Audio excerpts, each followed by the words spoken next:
तो बच्चों ये है हमारी वीडियो नंबर 4 इंग्लिश ग्रामर की, और आज हम स्टार्ट करने जा रहे हैं टेंसेस।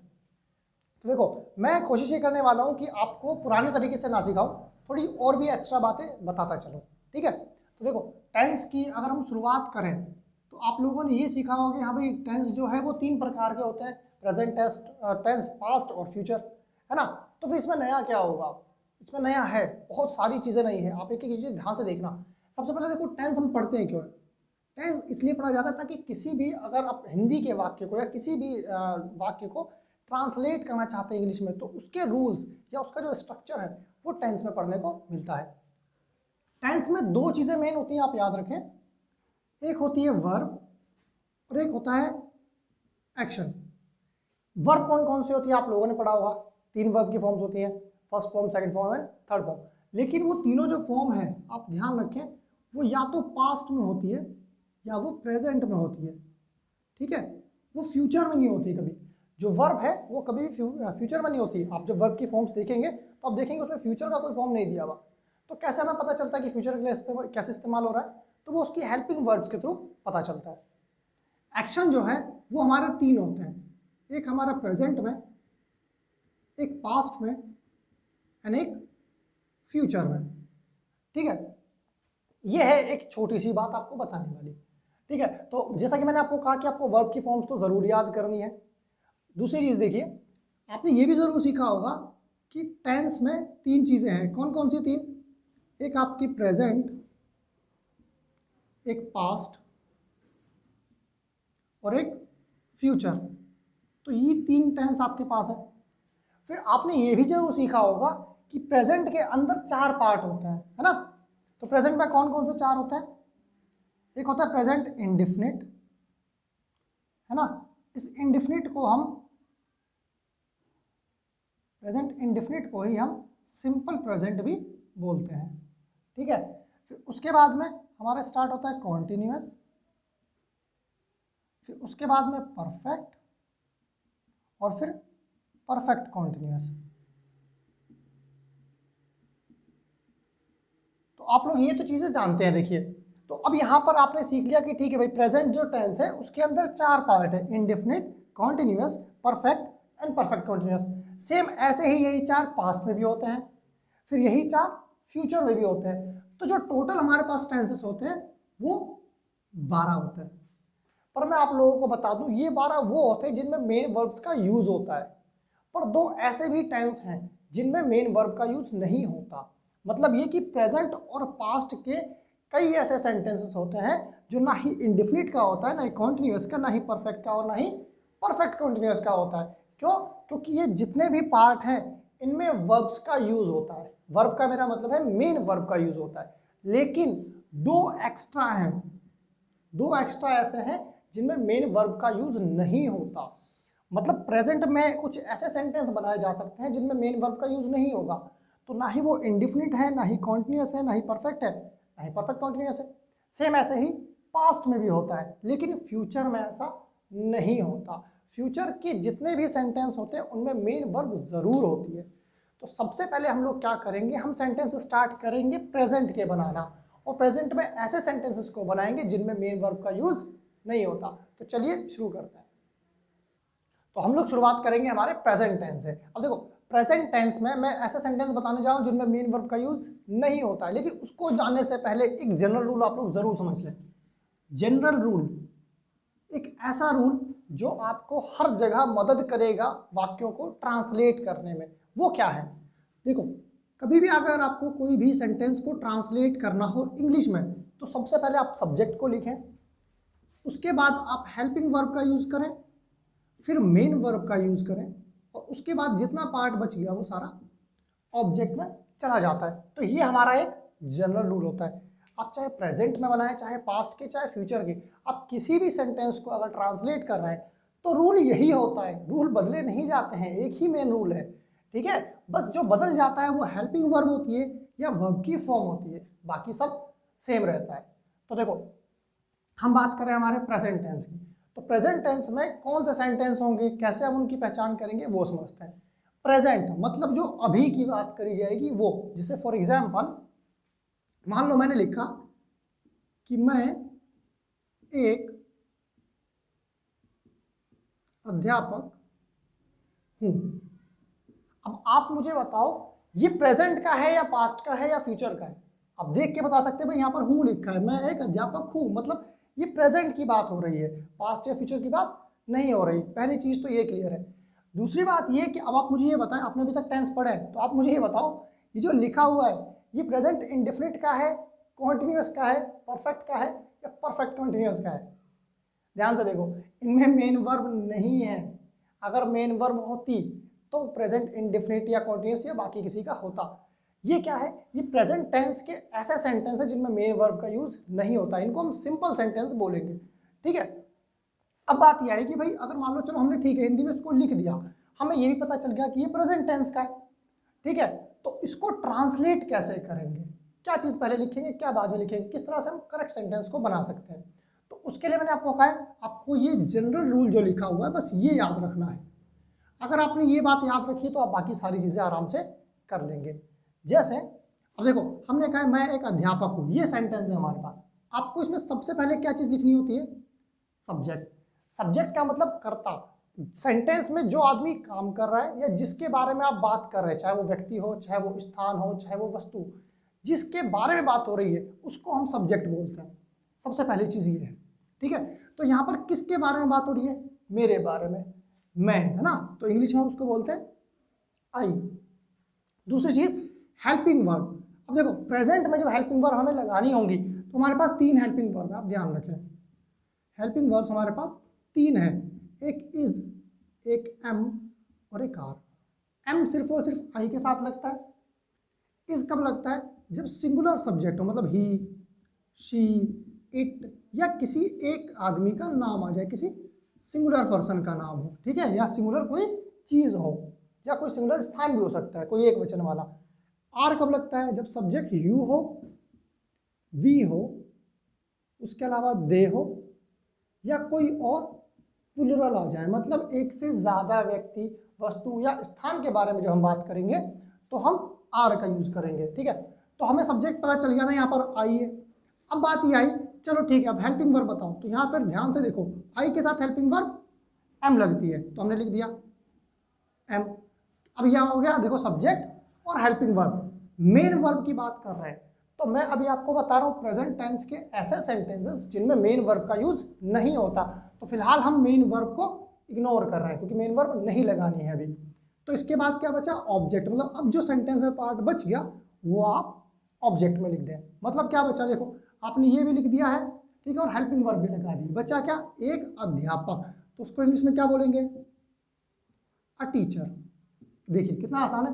सब्जेक्ट हो गई, ये है आपका सब्जेक्ट, ये आपकी हेल्पिंग वर्ब और ये आपका ऑब्जेक्ट। ठीक है, तो इसकी इंग्लिश क्या हुई? I am a teacher. बिल्कुल इजी चीज ये। अब मान लो आप इसको ऐसा लिखते हैं कि तुम एक छात्र हो। ठीक है, तुम एक छात्र हो, छात्र मतलब स्टूडेंट हो, तो तुम को इंग्लिश में क्या बोलते हैं आप जानते हैं? यू। ठीक है, अब यू के साथ आप हेल्पिंग वर्ब देखो कौन सी लगेगी, यहाँ चेक करो, देखो ये तो यानी कि आर, तो यू आर एक छात्र, छात्र को क्या बोलेंगे? स्टूडेंट, तो यू आर अ स्टूडेंट। आप समझ पा रहे हैं? तो इस तरह से आप चीजों को ट्रांसलेट करते हैं। एक और एग्जांपल लेते हैं, हम लिखते हैं राकेश मेरा मित्र है, मान लो ये लिखा है। तो अब राकेश हमने यहाँ पर लिख दिया क्योंकि सब्जेक्ट राकेश है, राकेश के बारे में बात हो रही है। अब राकेश के साथ कौन सी हेल्पिंग वर्ब लगाएंगे? तो ध्यान से देखो, सिंगुलर, राकेश एक आदमी है तो यानी वो सिंगुलर है, तो सिंगुलर के साथ जो हेल्पिंग वर्ब लगेगी वो इज लगेगी। हम प्रेजेंट टेंस की फिलहाल बात कर रहे हैं, ठीक है ना। तो राकेश इज क्या है? वो मेरा मित्र, यानी कि माय फ्रेंड। तो इस तरह से आप बिल्कुल इजी वे में चीज़ों को ट्रांसलेट कर सकते हैं। मैं आपको बता चुका हूं कि जो सेंटेंस होते हैं वो कितने टाइप्स के होते हैं। अगर आप लोगों ने वीडियो नहीं देखी है तो प्लीज़ मेरी वाली वीडियो जा करके देख लें, जहाँ पर मैंने काइंड्स ऑफ सेंटेंस बताया है। तो अभी जो हमने जितने ये सेंटेंस बनाए इनको हम अफर्मेटिव सेंटेंस बोलते हैं। ठीक है, असर्टिव सेंटेंस के अंदर का जो पार्ट है वो है अफर्मेटिव सेंटेंस। तो आई होप आपने अफर्मेटिव तो बनाना सीख लिया, अब चलिए इनको नेगेटिव में ट्रांसलेट करें। तो एक नेगेटिव का सेंटेंस लेके चलते हैं। मान लो वही पुराने वाले सेंटेंस को हम लेते हैं, ठीक है, और ट्रांसलेट करते हैं।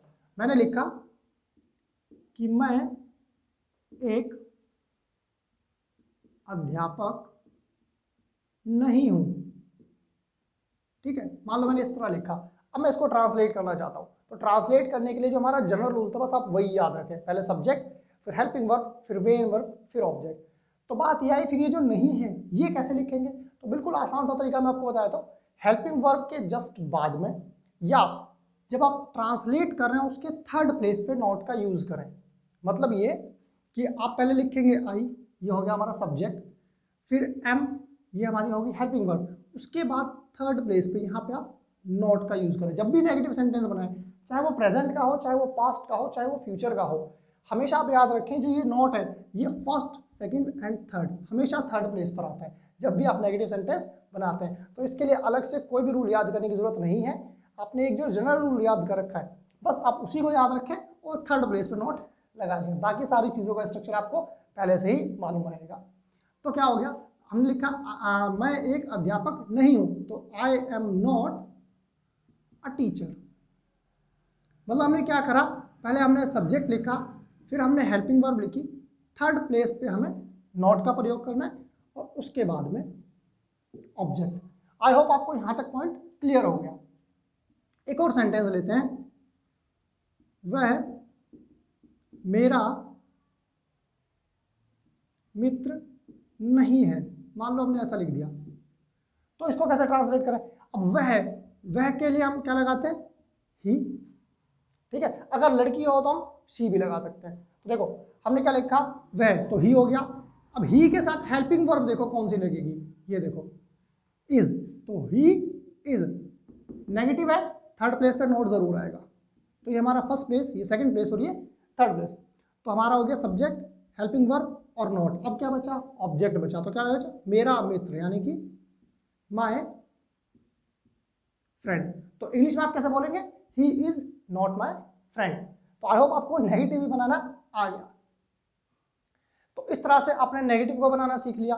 हमने अफर्मेटिव और नेगेटिव दो चीजें सीख ली। अब बात यह है कि अगर मान लो हमें इंट्रोगेटिव सेंटेंस बनाना हो तो उसको कैसे बनाएंगे, तो चलिए वो भी सीखते हैं। नेगेटिव सेंटेंस के लिए पहले एक चीज लिख देते हैं, एक वाक्य लिखते हैं, वही हमारा पुराना वाला। मान लो मैं लिखता हूं, क्या मैं एक अध्यापक हूं। अब ये एक इंट्रोगेटिव सेंटेंस है, मतलब जिसमें हम कोई सवाल पूछते हैं, किसी से कोई बात पूछते हैं, ये वो सेंटेंस है, ठीक है। और इसमें लास्ट में क्वेश्चन मार्क जरूर लगाना है। तो अब मान लो इसको हमें ट्रांसलेट करना है, तो हम कैसे करेंगे? बहुत आसान है। जब भी कोई इंट्रोगेटिव सेंटेंस आपको बनाना हो, जब भी कोई इंट्रोगेटिव सेंटेंस आपको बनाना हो, आप उस सब्जेक्ट के साथ लगने वाली जो हेल्पिंग वर्ब है उसको सबसे पहले लिख दें। बाकी सारा स्ट्रक्चर जनरल रूल वाला ही फॉलो होगा। तो हेल्पिंग वर्ब यहाँ पर क्या है, चलो चेक करें। मैं, यानी कि आई, तो आई के साथ हेल्पिंग वर्ब कौन सी लगती है? एम लगती है ना। तो सबसे पहले इंट्रोगेटिव बनाने के लिए एम को आगे कर दो। ध्यान रखना, इस क्या की इंग्लिश जो वॉट होती है वो यहाँ पे आप नहीं लगाएंगे, ये वाला सेंटेंस नहीं है, WH फैमिली सेंटेंस नहीं है। अगर स्टार्टिंग में क्या लगा होता है तो कभी भी हम WH फैमिली का प्रयोग नहीं करते। हम ऐसे नहीं पूछते कि वाट यहाँ पर लगा करके आगे उसको ट्रांसलेट करें, ऐसा नहीं है, ये गलत तरीका है। अगर स्टार्टिंग में क्या लगा है, मतलब आपको हेल्पिंग वर्ब पहले लगानी है, हमेशा ध्यान रखें। तो हमने क्या लगाया, एम लगा दिया, चलो हेल्पिंग वर्ब लग गई। इसके बाद सब्जेक्ट यानी कि आई, तो एम आई एक अध्यापक, यानी कि अ टीचर। तो आप किस तरह से बोलेंगे, एम आई अ टीचर, है ना। एक और बनाते हैं, मान लो पूछा है कि क्या वह मेरा